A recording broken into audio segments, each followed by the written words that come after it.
আমাদের শরীর যে আল্লাহ পাক দিয়েছেন, এই আল্লাহ পাক মহব্বত করে দিয়েছেন আল্লাহ পাকের ইবাদতের জন্য।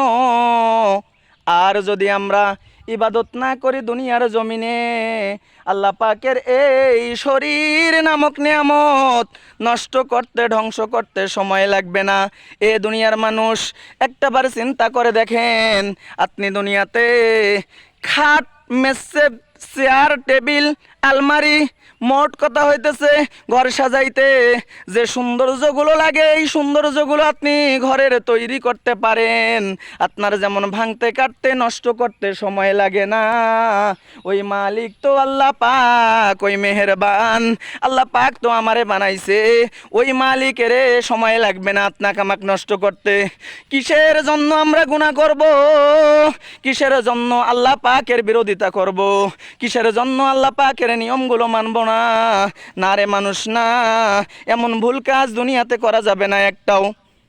দুনিয়াতে যদি আপনি আমি শুধু খারাপ কাজ করতেই থাকি, মালিকের কিন্তু লাভ লস কিছু নাই রে দুনিয়ার মানুষ। যদি আপনি আমি ভালো কাজ করতেই থাকি, পুরো দুনিয়ার সকল ভালো কাজগুলো করতেই থাকি, আল্লাহ পাকের লাভ লস নাই। কিন্তু যখন আমরা খারাপ কাজ করব, তখন মালিকের কুদরতি অন্তর খারাপ হয়ে যাবে, বলি নাউজুবিল্লাহ। আর যদি আমরা ভালো কাজগুলো করি এই দুনিয়ার জমিনের, তাহলে আল্লাহ পাকের কুদরতি অন্তর খুশি হয়ে যাবে, বলি আলহামদুলিল্লাহ।